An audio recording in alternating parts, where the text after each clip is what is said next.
Hello friends, this is Sham Savan, Certified Fitness Nutritionist, and today I'm going to talk about our Indian cooking habits. In the last video I talk about our Indian meals and how it contributes to the fat storage in our body, right? So today I will talk about how our Indian cooking habits actually lead to storage of fat and make our sabzi unhealthy, right?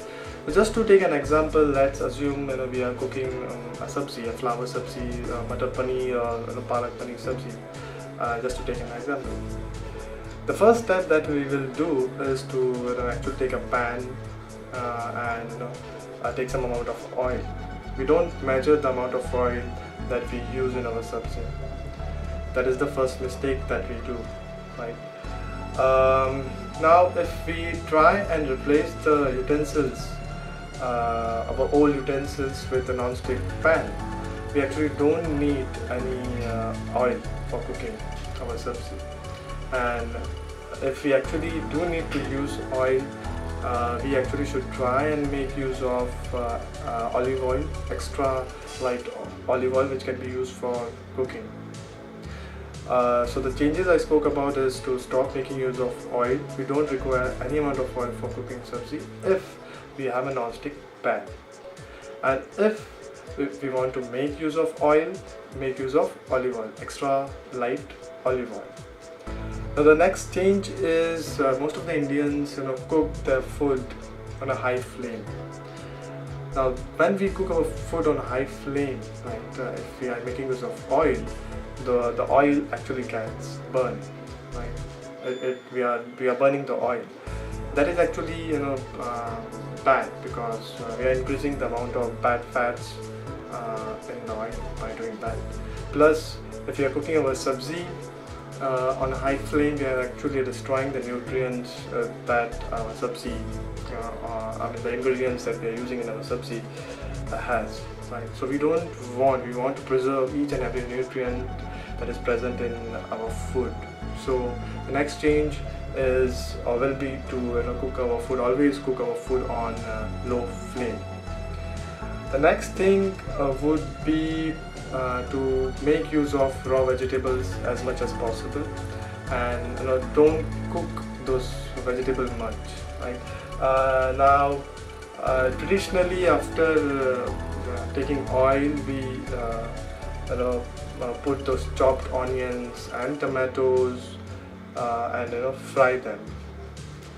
So that is something we need to change, right? We need to ensure that we cook those onions and tomatoes only, let's say, about 20 to 30%.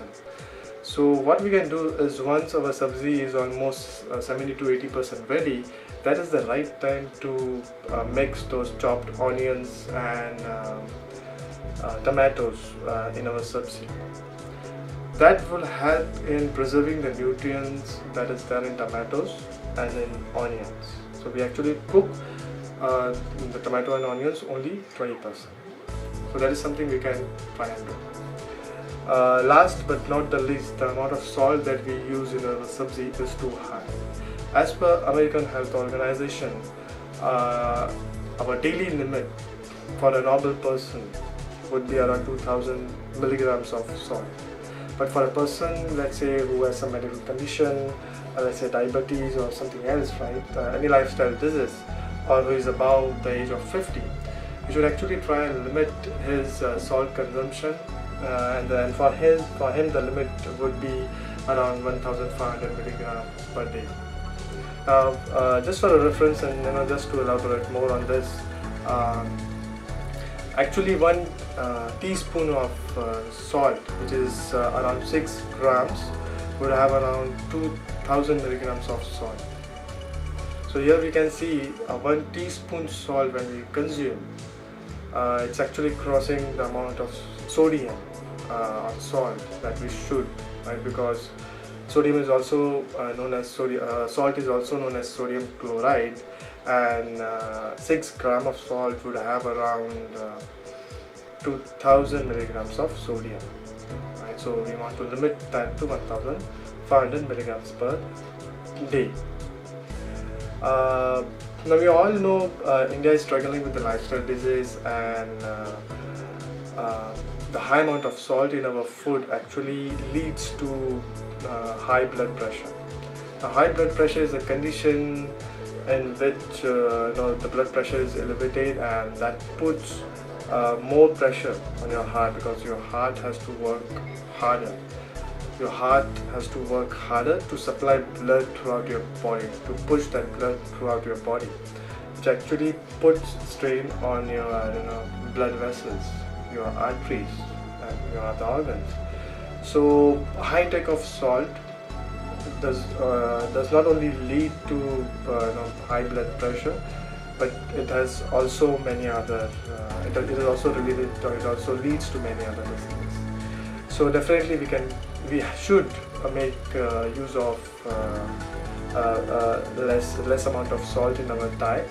Plus, we should try and restrict, or we should try and eliminate those processed foods from our diet, because most of the processed food has high amount of salt, like the chips that we eat, Lays for example.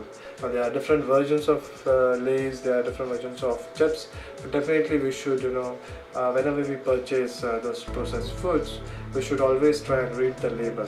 Now, if it has in the ingredient list, if it is mentioning salt, any kind of salt, then we have to check the amount of sodium in it. So in the ingredient list you see salt, the next thing that you should check is the nutritional table that is given on each product. It should definitely mention the amount of sodium, and if it is more than 1500 milligram, that is too risky for us.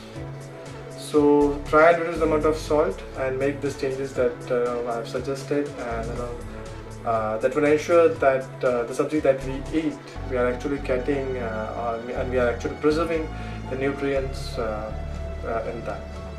Thank you for watching this video.